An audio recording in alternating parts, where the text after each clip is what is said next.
Baik, kita masuk ke materi selanjutnya. Pada pertemuan ketiga ini adalah efek makanan pada terapi obat. Jadi kita membahas kemungkinan pengaruh ketika obat dikonsumsi dengan makanan, tapi pengaruhnya lebih ke apa yang terjadi terhadap obat tersebut, ya.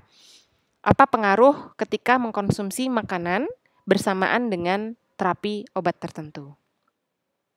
Nah, kita akan membahas pada fase farmakokinetik yang pertama, yaitu fase absorpsi.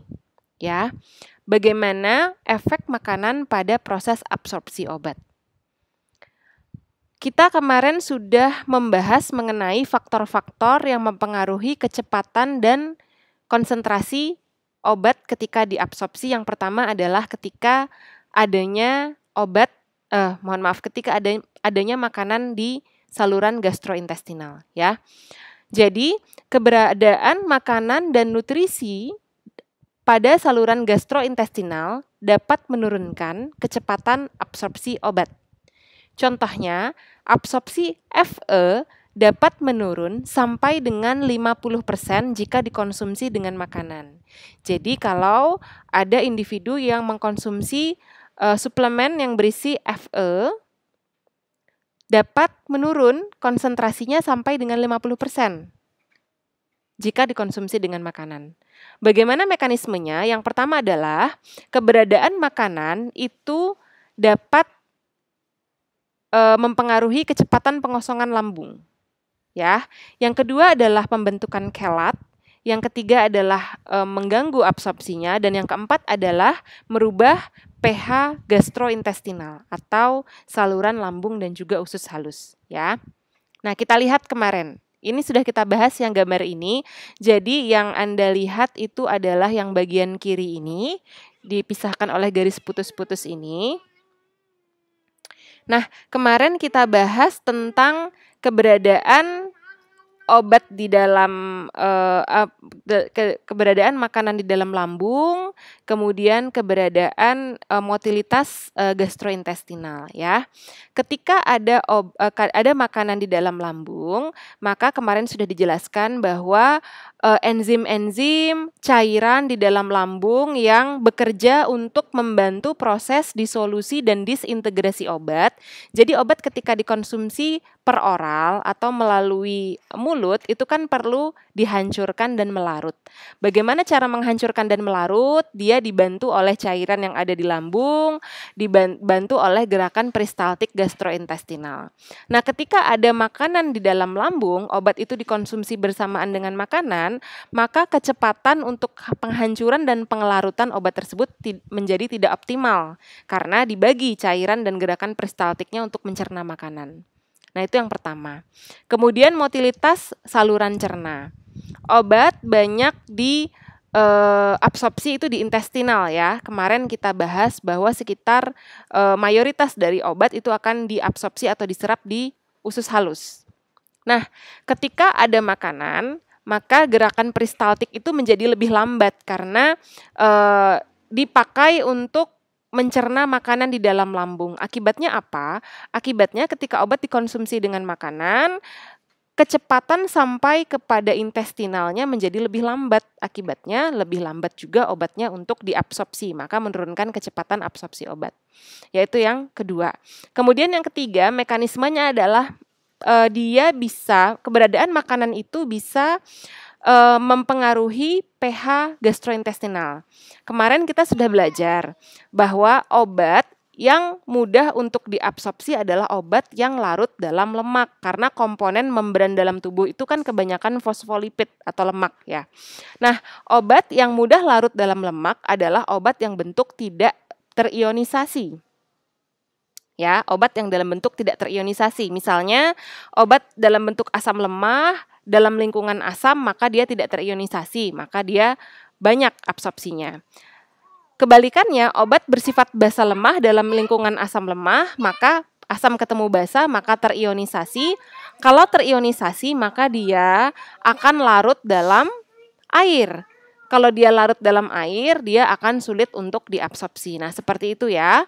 Jadi keberadaan obat di dalam saluran cerna, dia bisa merubah pH. Kemarin kita sudah bahas bagaimana ketika obat tersebut dikonsumsi bersamaan dengan soda, dikonsumsi bersamaan dengan teh, bersamaan dengan kopi yang notabene dia bisa mempengaruhi atau merubah pH dari gastrointestinal. Dia bisa mengasamkan usus halus sehingga obat-obat yang harusnya banyak diserap di sana maka menjadi terionkan. Maka dia kalau terionkan kemarin maka dia akan sulit diabsorpsi, ya. Itu mekanisme yang ketiga. Kemudian mekanisme yang keempat itu adalah membentuk kelat. Maksudnya apa? Membentuk kelat itu adalah membentuk molekul yang lebih besar, ya. Contohnya di sini ini misalnya yang bulatan berwarna merah itu adalah makanan, bulatan berwarna biru adalah obat. Kita kemarin mengenal bahwa obat itu mudah berikatan dengan protein, ya. Makanan kan pasti membawa protein. Maka ketika makanan itu dikonsumsi bersamaan dengan obat, dia akan membentuk molekul yang ukurannya lebih besar, ya. Kemarin kita belajar bahwa ada beberapa mekanisme absorpsi obat yang mengandalkan filtrasi. Artinya obat dengan ukuran molekul tertentu mampu melewati penyaringan sehingga mampu terabsorpsi. Nah, ketika obat dikonsumsi dengan makanan, maka molekulnya tambah besar, dia membentuk kelat. Apa yang terjadi ketika molekulnya tambah besar, ukurannya molekulnya tambah besar, maka tidak akan bisa lewat dalam filter kemarin yang kita sebutkan kan, salah satu mekanisme dalam absorpsi obat. Akibatnya obat tidak bisa diabsorpsi, kadarnya di dalam darah menjadi berkurang. Nah, itu mekanisme yang keempat ya. Di sini. Kalau ini sebenarnya gambarnya ketika dua obat dikonsumsi ya, tapi analognya kita bisa menganalogkan bahwa ketika obat dikonsumsi dengan makanan, pada waktu yang sama they can bind together to form cluster. Jadi mereka dapat berikatan bersama membentuk kelat yang which can prevent absorption yang dapat menghalangi obat tersebut untuk diabsorpsi, ya. Nah, itu sudah selesai membahas tentang efek makanan pada proses absorpsi obat. Kemudian kita akan membahas tentang efek interaksi nutrisi enteral dan obat. Anda tahu sebagai mahasiswa nutrisi banyak bentuk-bentuk nutrisi makanan yang diberikan dalam enteral. Lewat feeding tube dan lain-lain. Nah, obat dalam bentuk cairan dikonsumsi bersamaan dengan enteral feeding formula, yaitu nutrisi-nutrisi yang diberikan secara enteral tadi. Efeknya adalah nutrisi yang diberikan secara enteral tadi dapat membentuk granulasi dan gel pada obat. Artinya obat tersebut yang harusnya cairan itu mudah larut menjadi granul. Granul itu apa ya?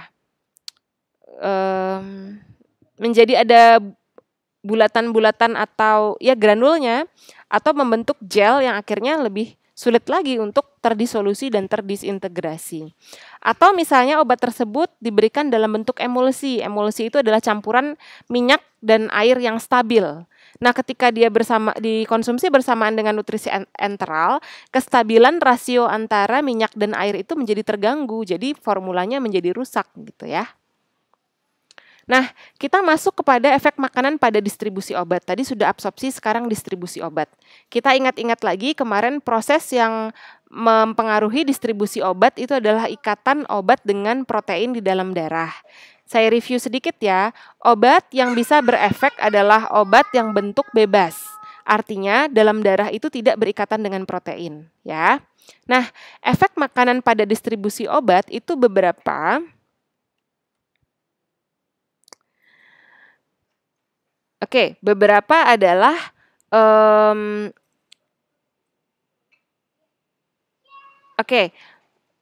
ada yang dia bisa meningkatkan protein di dalam darah sehingga obat tersebut banyak terikat dengan protein. Jadi ikatan obat dengan protein dalam darah, kita ingat materi minggu kemarin, menjadi tidak berefek obatnya.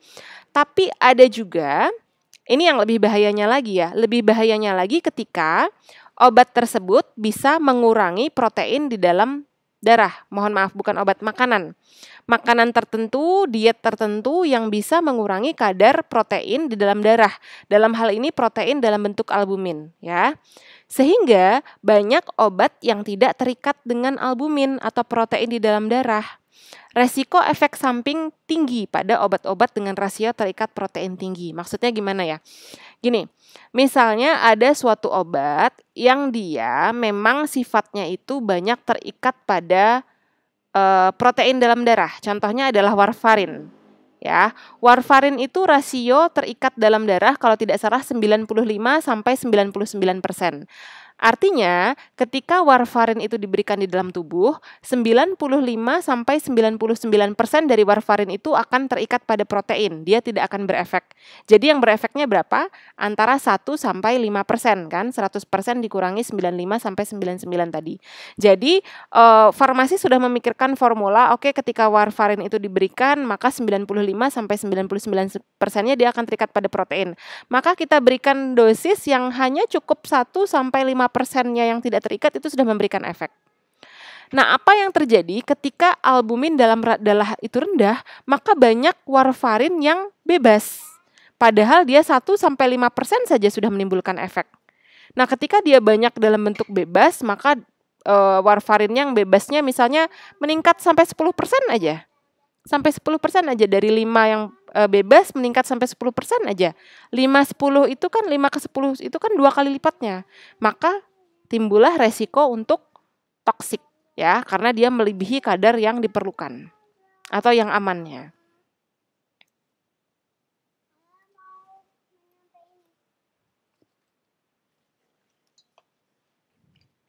Oke, kita ke materi selanjutnya. Nah, ini tadi distribusi ya. Distribusi tadi ini gambarnya. Nah, ini contohnya albumin. Albumin ini yang berwarna hijau. Ketika dia diberikan bersamaan dengan obat-obatan tertentu, maka dia akan membentuk kompleks obat dengan albumin. Di mana kita tahu ketika obat berikatan dengan protein albumin, maka dia tidak akan berefek. Nah, obat yang berefek adalah obat yang dalam bentuk bebas, ya.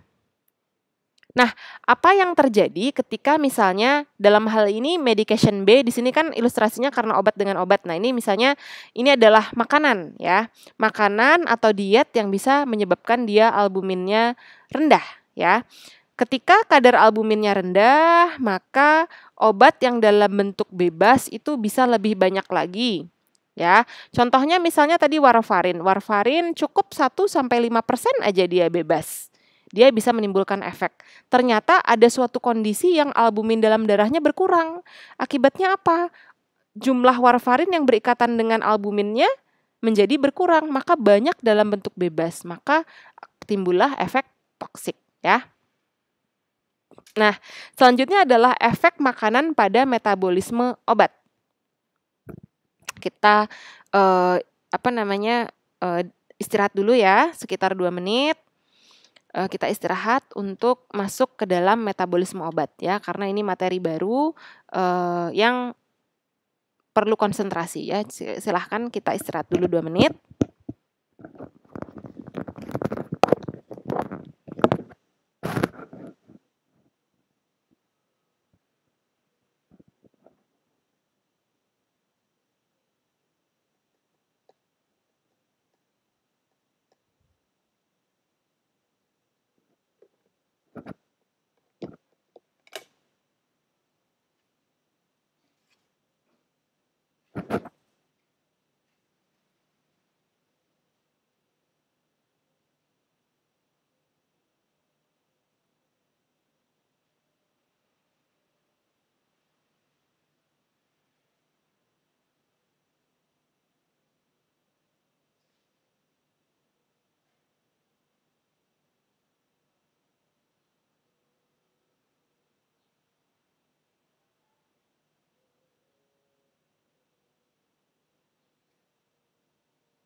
Baik, kita masuk ke materi tentang metabolisme obat. Jadi, sebelum kita membicarakan efek makanan pada metabolisme obat, kita review lagi konsep metabolisme obat. Itu adalah metabolisme itu adalah salah satu proses yang membantu supaya obat dapat dieliminasi. Karena obat untuk bisa masuk dalam tubuh, dia kan harus mudah larut lemak. Nah, struktur obat yang mudah larut lemak itu perlu dirombak supaya dia bisa lebih larut air, supaya bisa dikeluarkan. Bayangkan kalau kita minum obat tidak bisa dikeluarkan, minum obat lagi tidak bisa dikeluarkan, pasti akan terjadi toksik. Maka obat itu seperti halnya makanan, ketika masuk dia juga ada saat keluarnya. Bagaimana cara membantu obat keluar? Itu adalah dengan proses metabolisme. Jadi metabolisme itu ada yang singkatnya, proses metabolisme obat itu membantu supaya obat berada dalam bentuk atau susunan senyawa kimianya lebih larut air, sehingga dia bisa diekskresikan baik itu melalui urin, baik itu melalui empedu. Ya. Nah, metabolisme obat itu melibatkan enzim. Ya. Metabolisme obat itu melibatkan enzim. Artinya, ketika ada makanan yang bisa meningkatkan kerja enzim, ya, kita pakai ini aja, pakai pen aja. Ya, di sini. Obat supaya bisa dibuang, dia perlu metabolisme. Metabolisme itu dipengaruhi oleh kerja enzim, ya. Saya tulis di sini EZM. Nah, apa yang terjadi ketika obat dikonsumsi makanan itu ada 2 kemungkinan. Yang pertama, dia bisa menurunkan kerja enzim. Yang kedua, dia bisa meningkatkan kerja enzim. Ya. Nah, di sini kita harus paham bahwa enzim itu fungsinya adalah mengeliminasi obat. Nah, jadi ketika makanan bisa menurunkan kerja enzim, akibatnya apa? Proses metabolisme obat menjadi turun. Akibatnya apa? Banyak obat yang tidak bisa dieliminasi sehingga kadar obat dalam darah meningkat. Nah, di sini mungkin saya bikin ini ya, bikin gambar di sini enzim. Ini kerja enzim. Di sini efek obat, ya.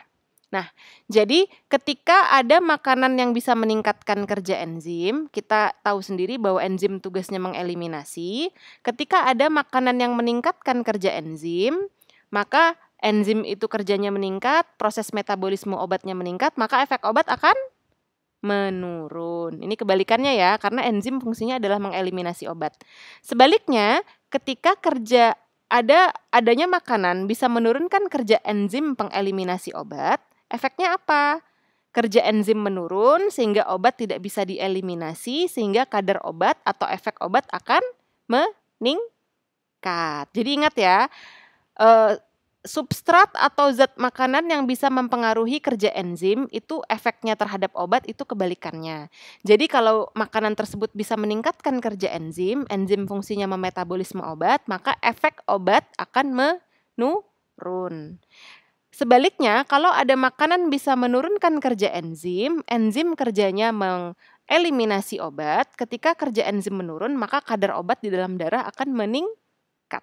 Ya, seperti itu. Jadi di sini. Karena fungsinya enzim adalah merubah obat menjadi bentuk yang tidak aktifnya, ya.